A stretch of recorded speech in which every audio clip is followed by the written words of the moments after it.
کی من جوانم دنیا پر از جوانی هر جا که پا گذارم آنجا پر از جوانی حالا که من جوانم دنیا پر از جوانی هر جا که پا گذارم آنجا پر از جوانی. سلام به شما بیننده های عزیز. برنامه دنیا پر از جوانی است که این لحظه شما را همراهی میکند.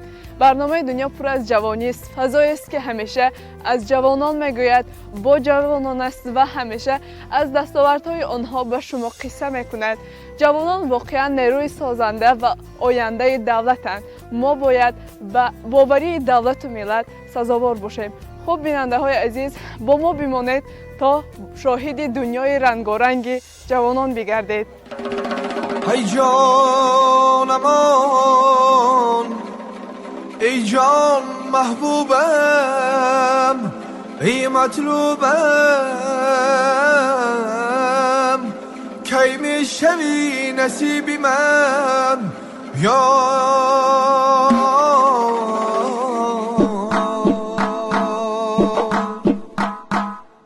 ای جان من جانان من ای جان من جانان من ای دلبری رعنای من ای دلبری رعنای من لالی لب شلوای من لالی لب شلوای من از من چرا رنجیده از من چرا رنجیده رنجیده رنجیده رنجیده رنجیده از عاشقت چی دیده از عاشقت چی دیده از عاشقت چی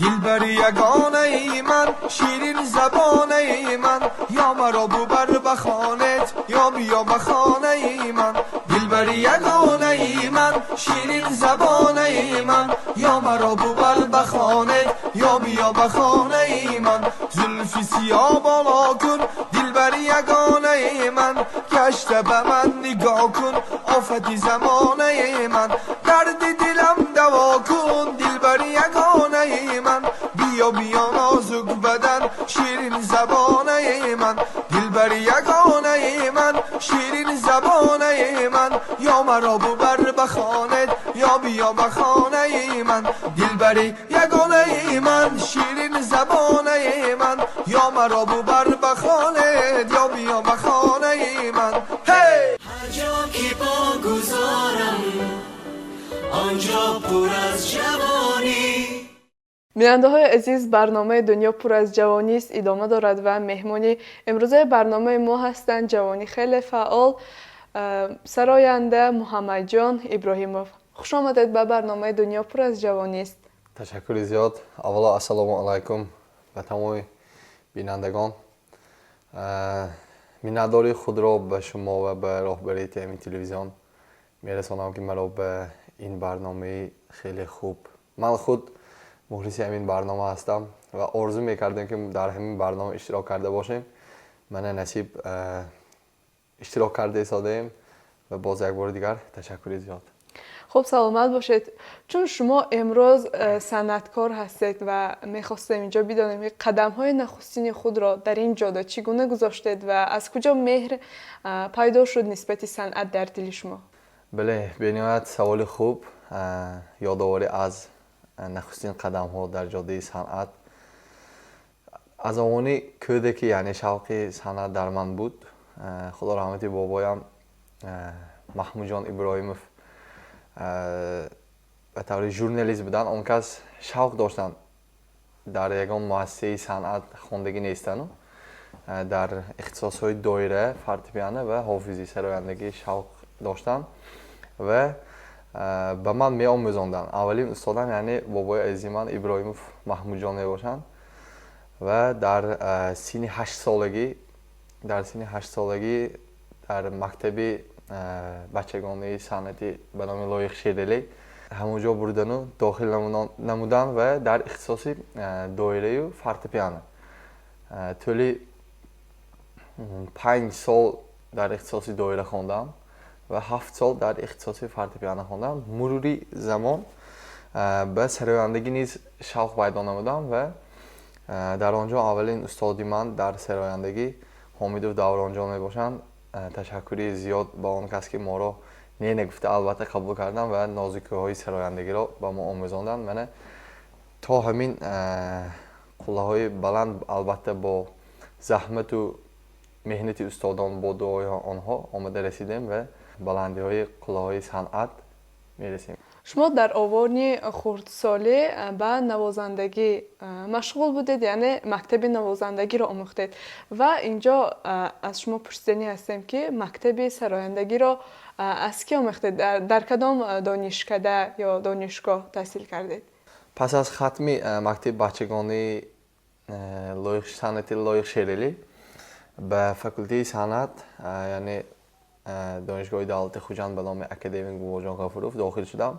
در آنجا در اختصاصی صورتخوانی خلقی از استادان درس گرفتم و طولی 4 سال آنجا را خوانده ختم نمودم. خب بهترین بیاید اینجا از مهارت سرایندگی و نوازندگی شما با خبر میگردیم. نه تنها ما بلکه بیننده ها نیز باید مهارت شما را دیده باشند. خوب شد است بچشم. من تصمیم گرفتم که چنانه که ما در خانه موزه کمال خوجندی قرار داریم و میخواستم اولین سرود از یک غزل استاد کمال خوجندی که به طور آهنگ کلاسیکی در آورده شده است بهره شما و بینندگان سراییده باشیم. خب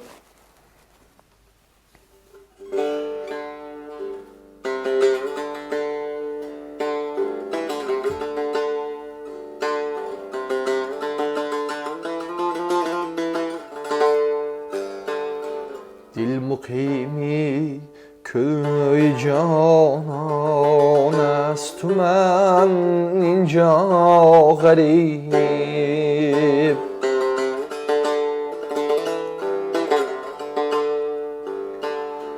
دل مقیمی köy canan است و من اینجا غریب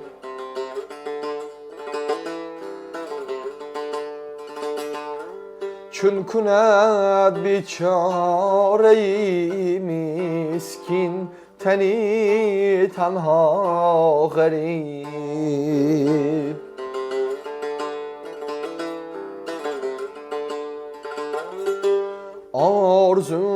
آرزومندی دیاری خویشم و یاران خویش در جهان تا چند گردم بی سر و بی پا غریب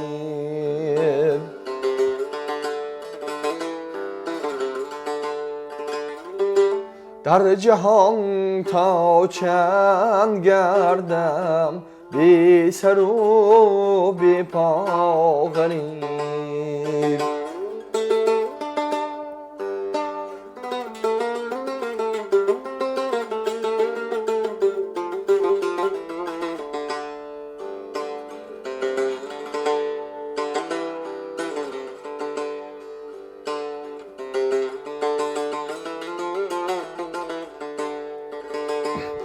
چون تو در غربت نیفتادی چه دانی حال ما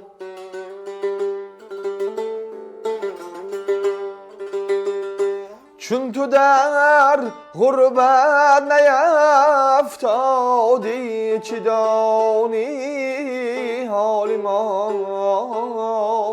مهنتی غربت نداند هیچ کس الا غریب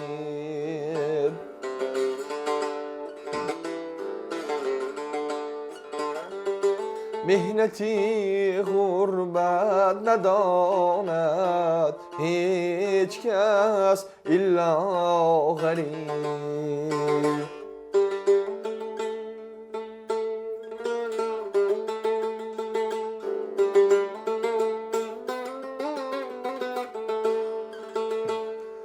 هرگز از راهی کرم روزی نپرسیدی که چیست.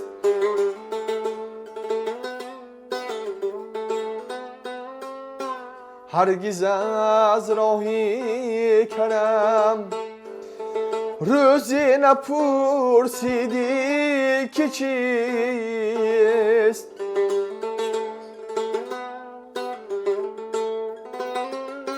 حال زاری مستمندی مانده دور از ما غریب.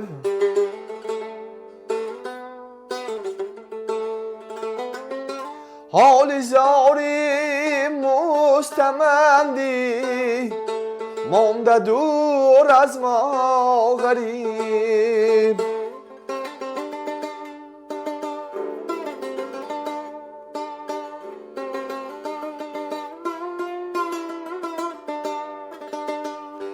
در غریبی جان به سختی میدهد مسکین کمال.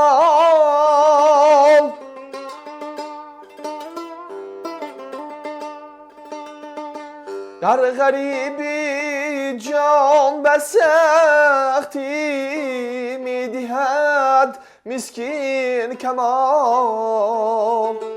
وا غریبی وا غریبی وا غریب وا غریب وا غریبی وا غریبی وا غریب وا غریب. خب سلامت باشید، صدایتان هیچگاه خسته نباشد. تشکر. شما امروز بیشتر از اشعار کدام شاعران سرودهایتان را انتخاب میکنید، متن سرودهایتان را، و بیشتر کدام شاعران به شما پسند هستند؟ من بیشتر از شاعرانی کلاسیک انتخاب میکنم شعرها را و به آهنگ میدارم، چونانه که حاضر سرایدیم در جایی که ما تحصیل کردیم، یعنی دانشگاه دولت خوجند به نام اکادمی بوجان غفروف. این همه اثرهای آهنگهای کلاسیکی میباشند که اثرهاش هم از شاعرانی کلاسیک گرفته شده است، از شاعرانی دور قدیم، یعنی پر مضمون با معنای بلند. محتوای اشعار ادیبان کلاسیک و حتی معاصر هم نیز امروز خیلی بلند است، تنها باید انتخاب درست از جانب سراینده شود. درست قید کردید. اینجا به ما از ژانر شش مقام سرایده. بله. باز در کدام ژانر سرایده می توانید؟ خیلی آنی که شش مقام را آموخته است از همه ژانر به همه ژانر این اختراج کردن توانیت دارد و فقط آموختن نکار، از همه ژانر حرکت کردن نکار، کم کم باشد هم نازکی‌هاش آموختن نکار و در داوام آن یگان مشکلی پیدا نمیشد. و البته جوابی من به سوال شما همین که در همه ژانر کم کم یک توانیتی خواندن داریم. بسیارتر حاضر در ژانر استراده. بیاید اینجا از ژانر استراده برای ما یگان چیز سرایده باشید. خوب به چشم. یک سرودی که ایجاد کردم خود نمیدانستم که پسنده همگان میگردد و شعرش را هم خودم نوشتم و آهنگش را هم خودم ایجاد کردم و یک قسم بود اول، یک 4 قطار نوشته بودم، بعد به شبکه‌های اجتماعی گذاشتم و پسنده همگان گشت. بله. پسنده همگان گشت و به من یک شوق پیدا شد که من باید همین سرود را پر کنم. بله. با یگان شاعر همکاری کرده یا تنها خودتان؟ نه، تنها خودم نوشتم. خب بیاید این لحظه نمان سرود را منظور بیننده ها سازید. خوب 4 قطار سرایده میتونم بدون این بدون نوازش. دلم خون شد زی تنهایی کجای دل ربایی من محروی من ماه من بیا عزیزی جانی من در این شب‌های پر از غم تو هستی غم براری من ای هم نفس ای نبض جان بیای مهربانی من. سلامت باشید. اینجا بدید من چی رو پای بردم. فکر میکنم شما عاشق شده اید. وقتی که تا کس عاشق نشود به نوشتن شعر و ایجاد اون که قلم حتی یکم بار با قلم به دست نگرفته است امروز عاشق شده است و حتی ترانه ایجاد کرده است. به مثل شما همه چنین تصمیم گرفتم که من گویا عاشق شدم. از درد عشق میخونید. بله. همین گونه است. این البته این خیلی نیست. خیلی ایجادکار به فکری من این فکری من است. در همه موضوع میتواند سرایده باشد و در کدام موضوعی که مثال حاضر گیریم در موضوع عشق باشد نوشت همین در موضوع عشق نوشت و این خیلی نیست که عاشق شده است. ایجاد یک این الهام کی خواهد میباید.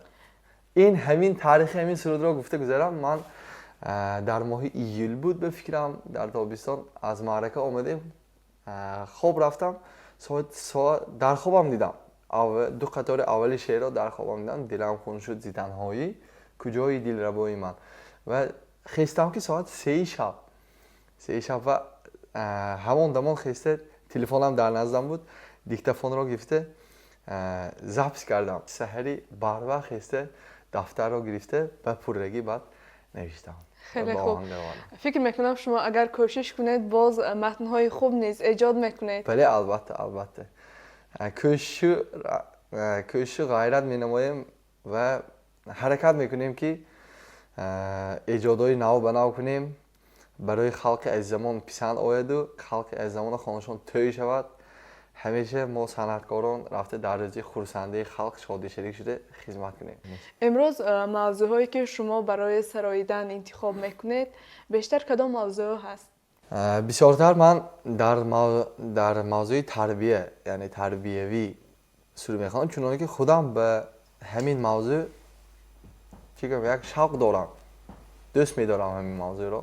موضوع تربیوی رو. بله خودم هم تربیه گیرم از همون شعرها و شاید که به دیگران یگان تاثیر رساند. بله اینجا یگان سرودی تربیوی را چون که خودتان گفتید بیشتر متن‌های تربیوی را انتخاب میکنم و مخصوصا به کدام موضوع بخشیده شده است برای ما سراییده میتوانید؟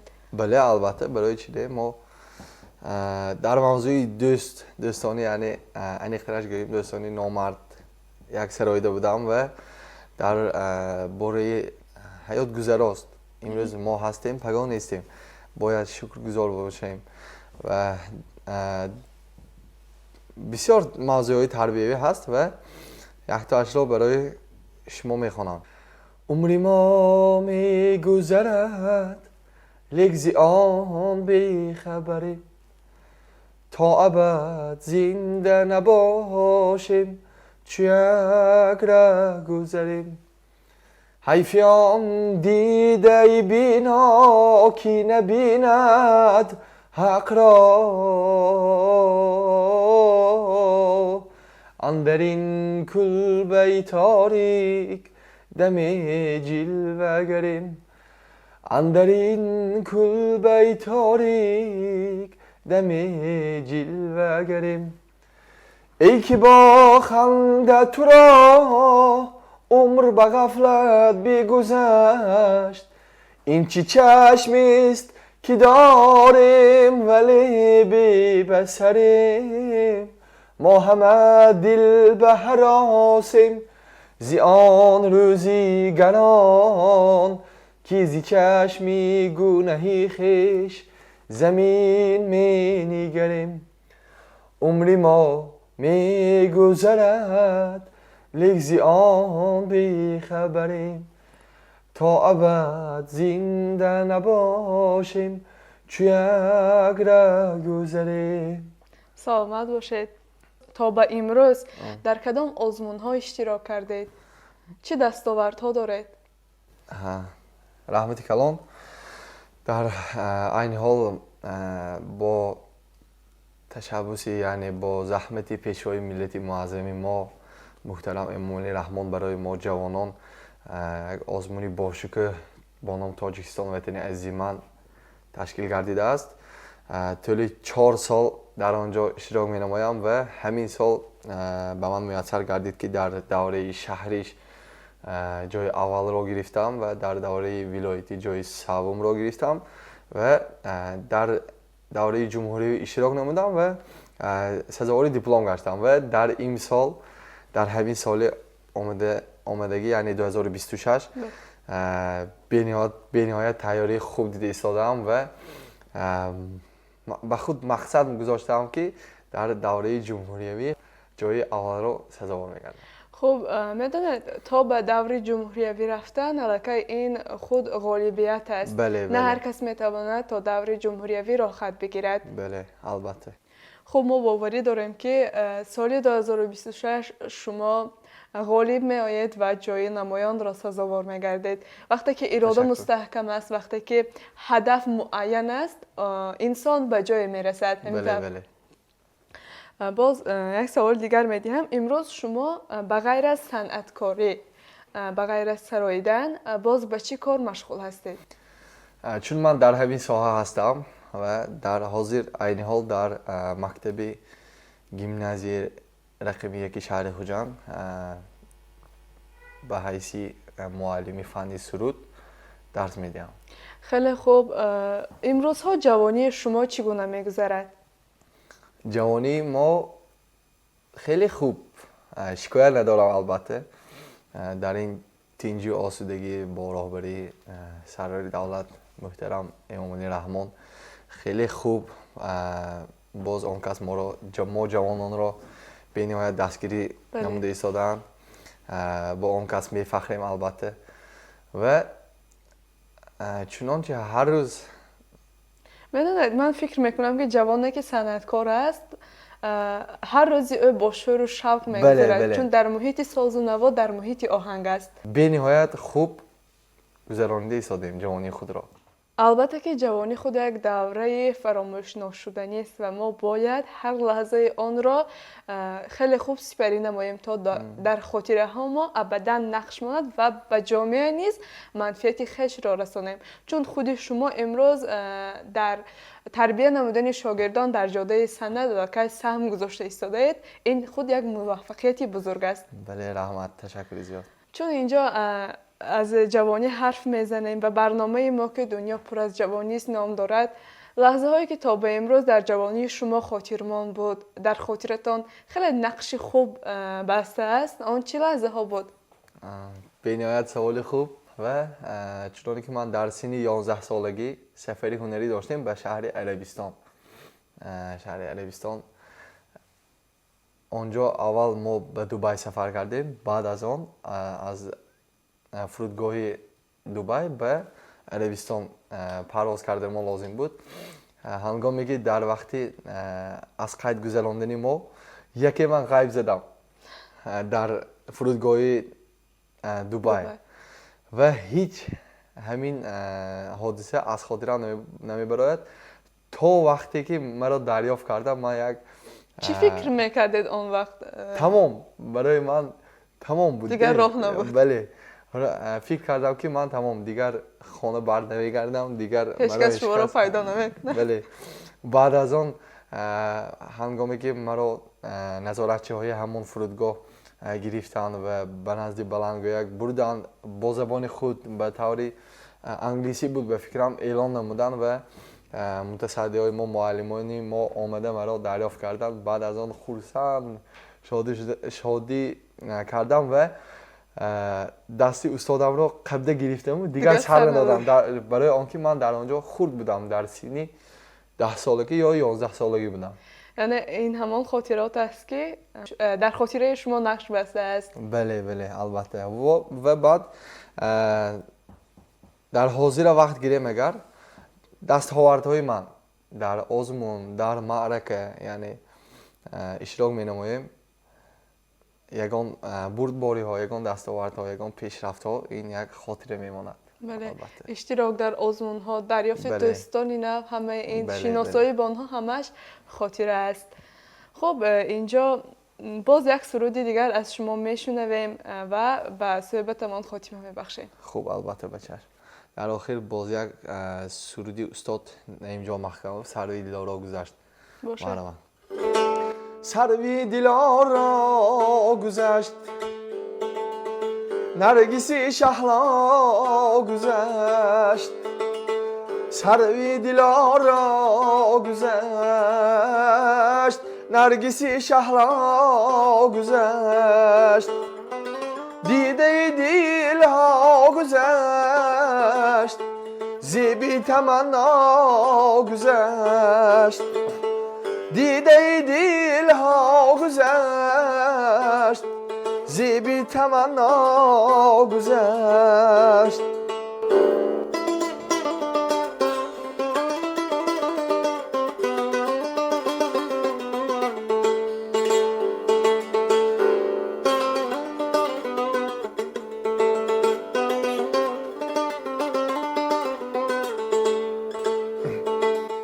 تاقی زرباف بسر کرته اطلس ببر تاقی زرباف بسر کرته اطلس ببر چون گلی صد برگ تر دختری زیبا گذشت چون گلی صد برگ تر دختری زیبا گذشت سروی دلارا گذشت نرگسی شهلا گذشت دیده دل ها گذشت برده دل ما گذشت دیده دل ها گذشت زیبی تمنا گذشت دختری زیبا گذشت. خب سلامت باشید. سلامت باشید. اینک پیام شما را به کل جوانانی که این لحظه ما رو تماشا دارند و عموما جوانان کشورمان دانسته می‌خواهیم. خوب شده است به جوانان امروزه به کارهایشان موفقیت، بردباری، اولش تنسیتی خانوادگی و خوشبختی را آرزومندم.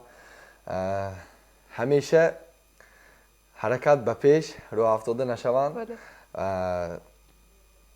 آن کاری که انتخاب کردند، آن اختصاصی که انتخاب کردند، در آن اختصاص برای آنها باز یک بار دیگر موفقیت و تمام خوشی‌های زندگی نصیب همه شما باشد.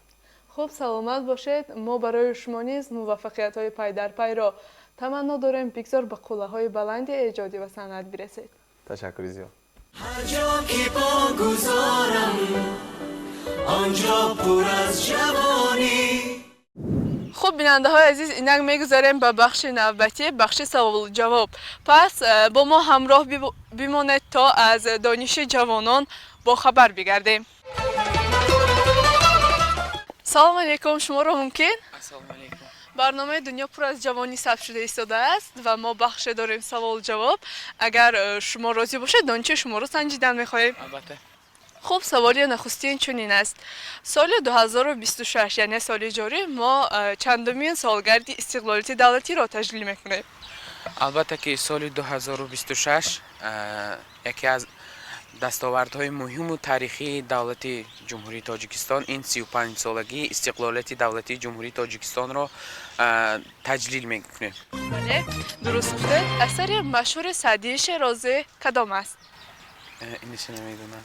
خب به سوالی دیگر میگذاریم. در آسمان شبانه بیشتر چی ها میدرخشند؟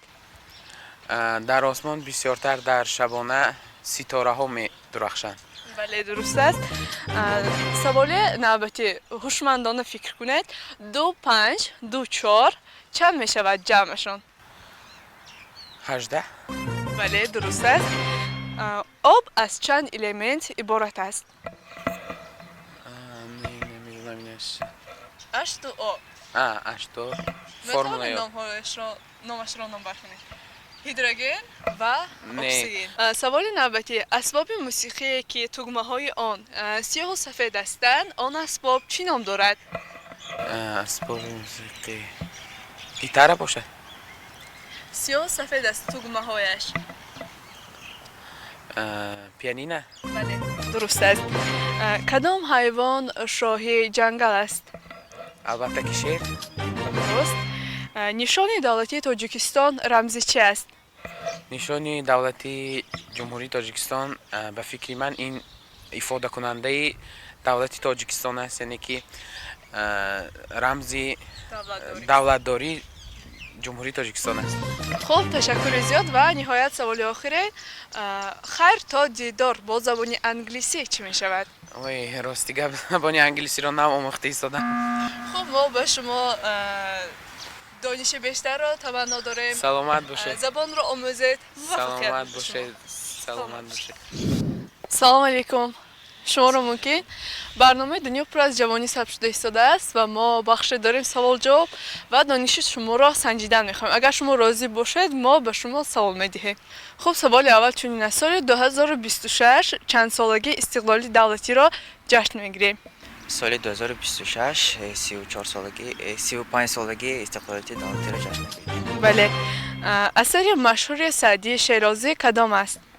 اثر مشهور سعدی شیرازی گلستان میشه. بله. 2 5 2 4 جمعش چند می شود؟ جوابش 18. بله. در آسمان در شبانه چه چیز بیشتر می درخشد؟ ستاره ها. درست است. آب از چند الیمنت عبارت است؟ آب از H2O. بله. از دو الیمنت هیدروژن و اکسیژن. بله درست است. کدام حیوان شاهی جنگل است؟ شیر. درست. اسباب موسیقی که تگمه های سیاه و سفید دارد چی نام دارد؟ تگمه های پیانینه. بله. نشان دولتی تاجیکستان رمزی چیست؟ نشان دولتداری و رمز استقلالیت. درست است. خیر تا دیدار با زبان انگلیسی چی می شود؟ Goodbye, nice to meet you. خب سلامت باشه. شما به همه سوال های ما جواب دادید. این تحفه از شما. سلام علیکم. شما را ممکن برنامه دنیا پر از جوانی ثبت شده ایستاده است. اگر شما راضی باشید در بخش سوال جواب ما دانش شما را سنجیدن می‌کنیم. سوال نخستین چنین است: سال روان سال 2026 ما چند سالگی استقلالی دولتی را تجلیل میکنیم؟ سال 2026 ما یعنی سال بزرگ است. 35 سالگی استقلالیت دولتی جمهوری تاجیکستان تجلیل میکنیم. اثر مشهور سعدی شیرازی چی نام دارد؟ دو اثر مشهور دارد: گلستان و بستان. بله. در آسمان شبانه بیشتر چی می درخشد؟ ستاره ها. درست. 2 5 2 4 جمعشان چند می شود؟ 18. بله. آب از چند الیمنت عبارت است؟ آب اگر از خیمیاییش بگیم از دو الیمنت عبارت است: کدام الیمنت ها؟ هیدروژن و اکسیژن. بله. اسباب موسیقی که تگمه های آن سیاه و سفیدند آن اسباب چی نام دارد؟ پیانین البته. درست. کدام حیوان شاهی جنگل می باشد؟ این همان بدارد شاه حیوانات شیر می باشد. درست است. نشان دولتی تاجیکستان رمزی چی است؟ نشان دولتی تاجیکستان این رمزی دولتداری تاجیکستان می باشد. خب خیر تا دیدار با زبان انگلیسی چی می شود؟ خیر تا دیدار. بله. See you soon می شود به فکرم. Goodbye to see you یا اینکه nice to meet you. خب سلامت باشید. گرچه شما به یک سوال ما پورا جواب ندادید ولی ما به شما تحفه میسپاریم. سلامت باشید. شما ممکن برنامه دنیا پر از جوانی ثبت شده ایستاده است و ما بخش سوال جواب داریم. اگر شما راضی باشید ما دانش شما رو سنجیدن میخواهیم. سال 2026 یعنی سال روان ما چند سالگی استقلالیت دولتی را تجلیل میکنیم؟ 35 سالگی. بله. اثر مشهور سعدی شیرازی کدام است؟ سعدی شیرازی گلستان و بستان. گلستان و بستان. در آسمان شبانه بیشتر چی می درخشد؟ ستاره. بله. آب از چند الیمنت عبارت است؟ دو الیمنت هیدروژن اکسیژن. بله. نشان دولتی تاجیکستان رمزی چی است؟ فرق کردن دولت. مثلا نشان دولتی تاجیکستان از یگان دولت فرق میکنه. رمزی دواداری است. بله. خیر سالیدار با زبان انگلیسی چی میشود؟ Goodbye. Goodbye. باز؟ از دیدارتان شدم. Very good میشه چی میشه؟ Nice to meet you. خب سلامت باشد، ما شما را غالب میدانم، این تحفه از شما. خب سلامت باشد. هر جا که پا گذارم آنجا پر از جوانی. جوانان مظهر احیای ملت، سر سبز زیابخشای ملت، به هر سازندگی داده بشارت همین قشر جوانی های ملت. واقعا جوانان قشر اساسی دولتند و امروز حکومت جمهوری تاجیکستان به جوانان اعتماد بزرگ دارد و ما جوانان باید به اعتماد دولتمان سزاوار باشیم و با عمل و کردار خویش سهمگزار به وطن عزیزمان باشیم. بیننده های عزیز، جوانان گرامی، اینک برنامه دنیا پر از جوانی است. در همین لحظه های زیبا و اتمام میرسد. خیر تا برنامه های آینده با ما بمانید. حالا که من جوانم دنیا پر از جوانی. هر جا که پا گذارم آنجا پر از جوانی. حالا که من جوانم دنیا پر از جوانی.